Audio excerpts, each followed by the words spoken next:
Clarissa Gets Her Happy Ever After by Catherine Lane. Read by Ann Etter. Clarissa's hand froze just inches away from the zipper pull hanging off her new suitcase. What the hell was she doing? The Hawaiian shirt on top shouted vacation. In a way, it was a holiday. She'd never been to Chicago. She'd always wanted to see a lake as big as a sea and taste deep dish pizza in the city where it was born. Maybe even catch a Cubs game at Wrigley Field if there was time. But her trip was definitely not a vacation. More like a crossroads in her life, if she was forced to define it, something she'd avoided doing from the moment her shaking finger had hit register on the conference webpage. "Mom, where are you?" Shit! How long had she stood there? She hadn't even heard her older daughter enter the house. "In the bedroom." She cut her reply short. Had Lily heard the tremor in her voice? "You ready to go? I thought we could stop for coffee or something on the way, before I drop you off at the airport." "That sounds wonderful, sweetheart," Clarissa said. "I'll be right out." She yanked on the zipper pull and tamped down the apprehension rising in her chest. The plane tickets were printed. The hotel reservations couldn't be canceled the day of arrival. Far too late to reconsider. The teeth on both sides of the zipper's grip grabbed for each other as she slid the pull closed. The hooks on one side found the hollows on the other, and they meshed perfectly.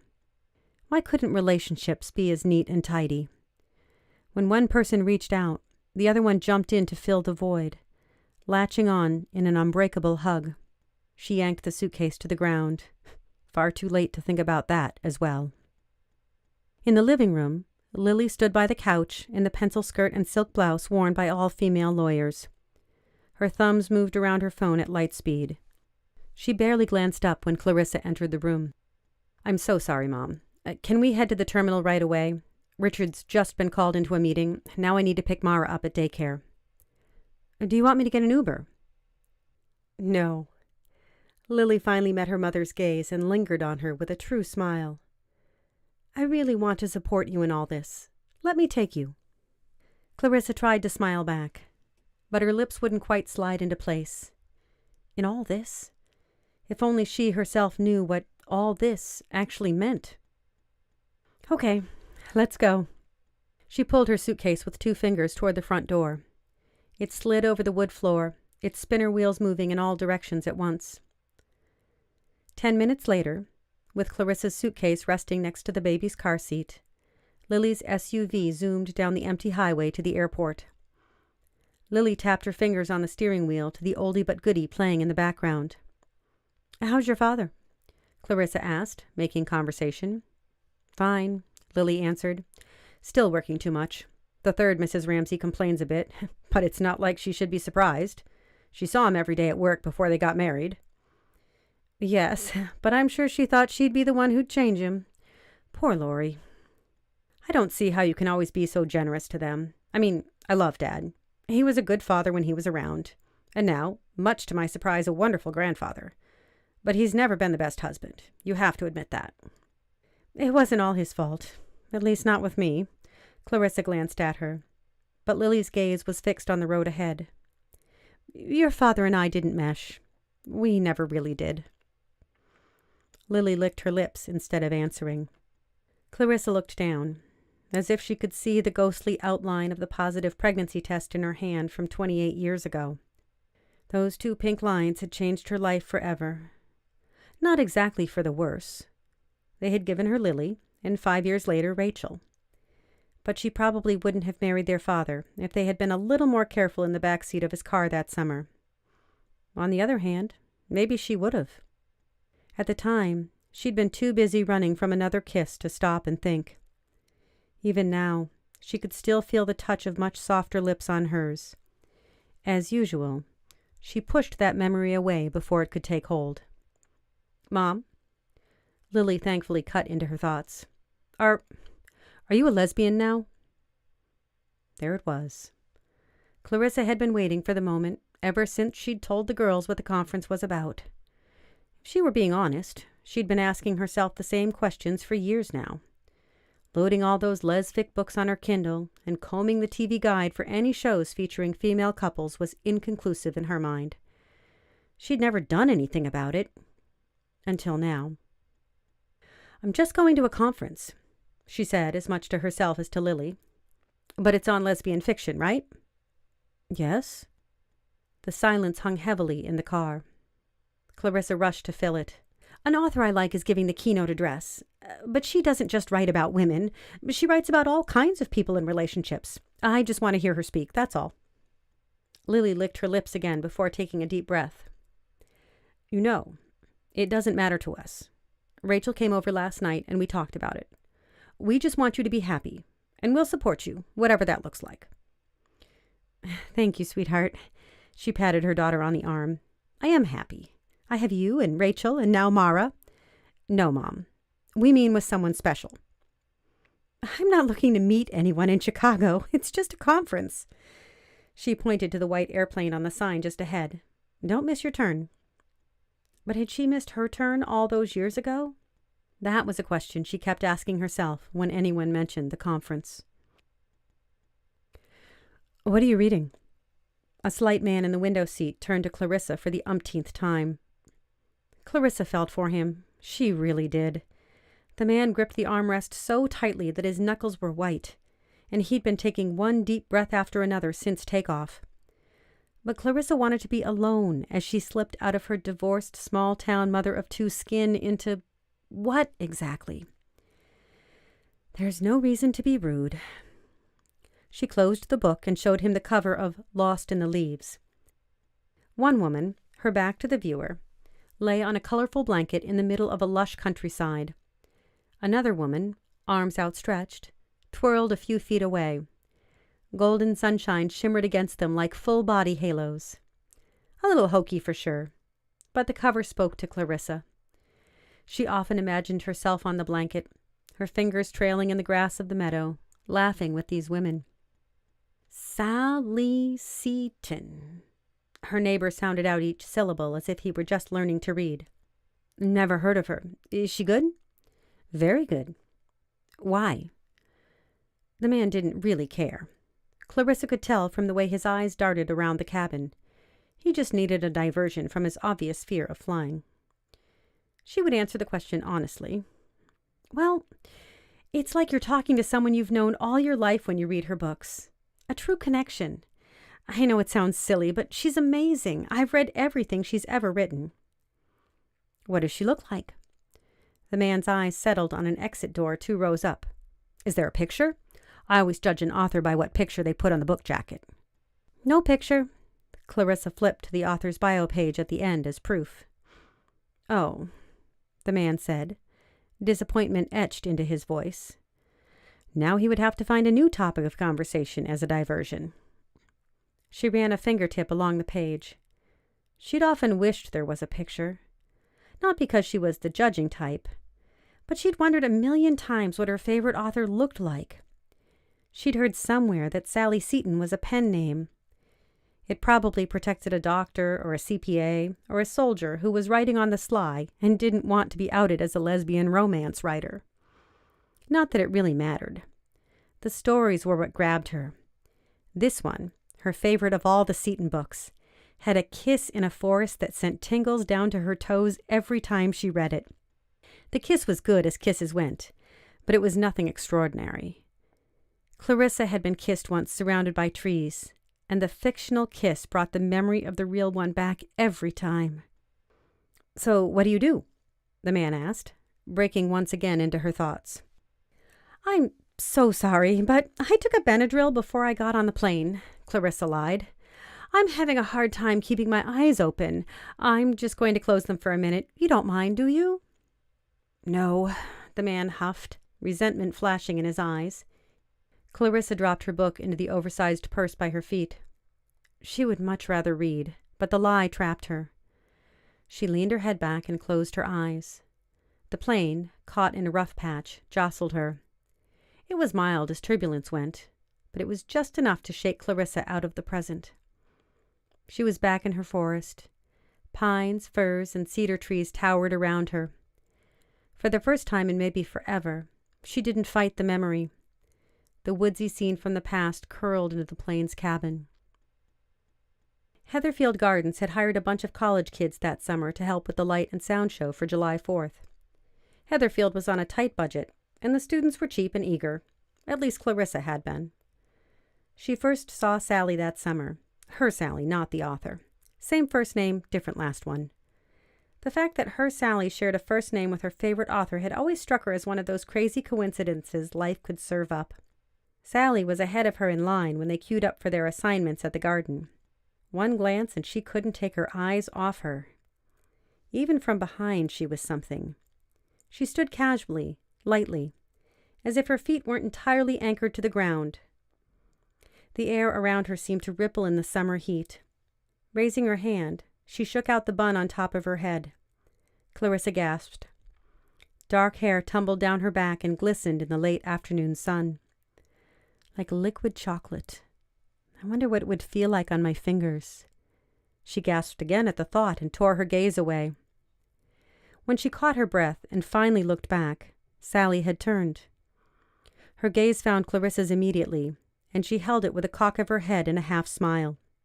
She was even more extraordinary face to face. Large, dark eyes, high cheekbones, and a hint of mystery in her expression. Clarissa couldn't stop staring. Heat flooded across her face, and she dropped her head for good. At the dinner break, she surprised herself again. She grabbed her sandwich and eased away from her friends. Sally was at the edge of the picnic tables chatting with two other women, and immediately waved her over. Clarissa sat down across the table from her, taking small bites of her ham and cheese roll while Sally held court. She spoke in a low voice that made every word sound like a caress.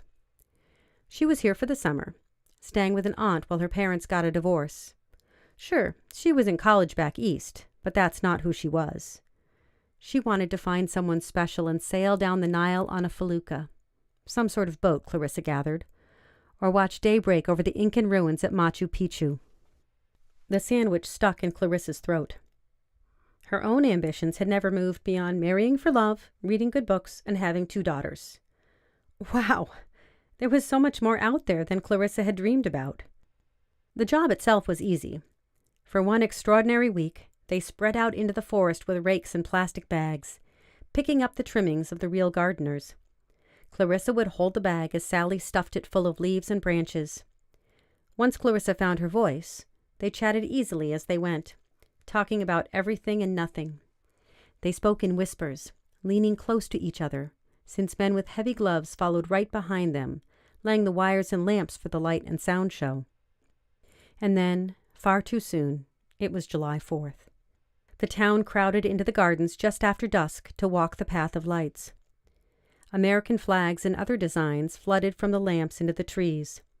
A tunnel of stars at the very end emptied into the great meadow where the fireworks and the set pieces stood. Clarissa and Sally fell behind the crowd. They had seen each display many times as the workmen tested and repositioned the lamps, and the pops of red, white, and blue lights dancing in the branches to the beat of Yankee Doodle held no magic for them anymore. At the beginning of the song, Sally grabbed Clarissa's hand and dragged her over the rope that marked the path into a thicket they had just tidied that day. "What are you doing?" Clarissa asked, laughing. "Rissa, we have to obey the song." "What?" "No, seriously. Mind the music and the step." She pointed to the rope they had just jumped over. Clarissa punched her playfully. "You goof! That's not what it means." Sally took a step closer and met her gaze. "What about, 'with the girls be handy'? What do you think that means?" The smile died on Clarissa's lips, but she didn't back away. Sally reached out and ran a hand down her arm. Clarissa froze with the touch. The night was warm, and her arm was bare. Sally's fingers slipped past her elbow and caught her open hand. A shiver slid through Clarissa's entire body. She swallowed hard and looked up. Sally's eyes were wide, and the colors from the strobing lights reflected in their depths. "Maybe this?" Her voice was low and husky. She leaned in and dropped her lips on Clarissa's. So soft, so tender, barely even any contact, But Clarissa's world turned upside down. The lights, the music, the crowd, everything around her disappeared. Nothing was there except Sally's lips and the slow warmth spreading from her core. She pushed up against Sally, who folded her arms around Clarissa's waist, and the kiss deepened. A moan. Oh, my God. Was that her? The tip of Sally's tongue brushed against her lips. Another moan. Oh, my God, it was her. She had been given the most spectacular present. All she had to do now was unwrap it to see what exactly was inside. Her hands drifted up to latch on. Hey, what's going on in there? A white flashlight, harsh among all the colorful theatrics, flashed in their faces. You two, get out here now. Unzipping her body from Sally's, Clarissa jumped back into the security guard's grasp. He pulled her the rest of the way out of the thicket. What the hell? You're both girls. The heat, so exciting a moment before, scalded her cheeks and neck. No, she said and stepped away from Sally. It's not like that. With sharp jabs to her shoulder, the guard shoved her farther away and down the path. She broke into a trot, and then, when Sally reached out for her, into a run. In one way or another, she'd been running ever since. Enough was enough. She'd been moving away from the truth for so long.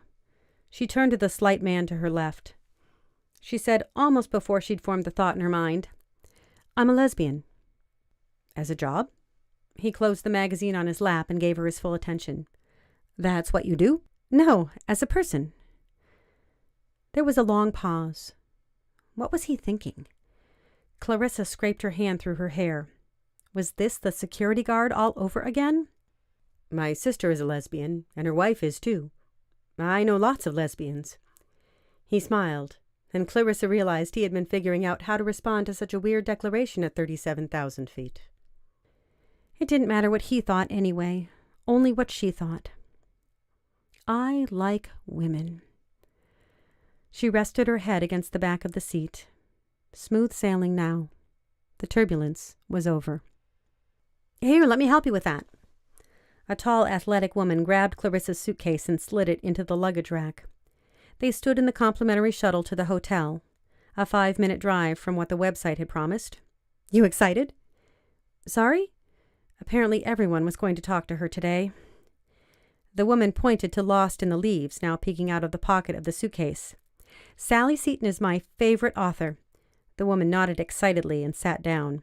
She had a pleasant, open face with warm brown eyes. Mine too, Clarissa said shyly, and took the open seat beside the woman. I'm Clarissa. Elizabeth. They shook hands. First time at the con? Clarissa nodded. Was it that obvious? You're lucky. You know, usually she doesn't come to the cons. I have a friend who knows someone who actually knows her. I have seen a picture of her. She is very pretty. Elizabeth leaned in so close that Clarissa could feel her warm breath on her cheek. She broke up with her wife a while back, so she's single again. Clarissa's eyes widened. Elizabeth laughed as she settled back into the seat. A girl can dream, right? I just want to hear what she has to say, Clarissa said. You and 100 other women. Elizabeth winked at her, and Clarissa snorted. Incredibly, she didn't mind being teased by this stranger, or the fact that Elizabeth assumed she might want to find love at the con. The plane had brought her a long, long way. The shuttle pulled under the hotel's overhang, and the passengers climbed out. Elizabeth grabbed Clarissa's suitcase off the rack and carried it down the few steps to the pavement right outside the lobby. Look, she said, I hope I'm not being too forward. Sometimes, though, it's hard to navigate the con for the first time. There's so much going on. If you have any questions or feel overwhelmed, I'm here with a bunch of people. Thank you. She met Elizabeth's gaze and grinned. A flash of movement from inside the lobby grabbed her attention. She pointed to the small crowd just beyond the revolving doors. What do you think's going on in there? I don't know. Let's find out. Elizabeth strode to the door and pushed the glass. Clarissa jumped in beside her before the next door slid around.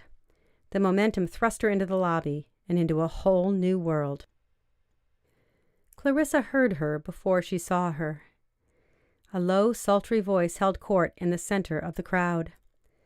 After all these years, nothing had changed. Every word still reached out like a caress. She closed her eyes. The shiver started below her belly and spread across her entire body with a whoosh. Sally was here at the conference? Seriously? What were the odds? She pushed between a woman with a small dog and her partner. Apparently, the odds were pretty good. She looked no different. Sure, there were fine lines around her eyes and a few more pounds at her hips. She'd cut her hair short, but her eyes still shone with an open invitation to life and adventure. Sally caught her gaze, and her eyes widened. Rissa? No one had ever called her that except Sally. "Oh, my God," Elizabeth said. "You know Sally Seton?" Sally Seton. Of course. Her Sally and Sally the author were one and the same. She should have known. No wonder the books spoke to her, or that the kiss in the forest and Lost in the Leaves seemed so real. It wasn't fiction for either of them. The revelation almost made her knees buckle. She still thinks of me, too. "Hello, Sally," Clarissa said softly. Sally took a step toward her, and the crowd parted like the Red Sea. "Rissa, you haven't changed a bit. Still beautiful," Sally said, and in front of everyone reached out her arms. Clarissa fell headlong into the embrace, sliding in at first to fill the void between them. Then she took control. One hand swung around Sally's waist to find the small of her back. The other lightly cupped her neck just below the hairline. She took a deep breath, drank in her fresh scent, and pulled Sally to her. Sally's breasts and hips crushed into hers, and for a moment she feared she had gone too far. Maybe this was just a friendly hug. After all, they had barely spent any real time with each other, and that was almost 3 decades ago. But then Sally squeezed back and rested her cheek against Clarissa's for several heartbeats. They were still a perfect fit. "Did you ever get to Machu Picchu?" Clarissa whispered in Sally's ear. "No," Sally said softly. "I think I was waiting for you." "You free?" "Yes." Clarissa's heart melted. "Yes, I am." That warmth that had started so long ago spread along her entire body. She slid her hands together and hooked them into the hollow of Sally's back. She latched on, and this time she would never unzip.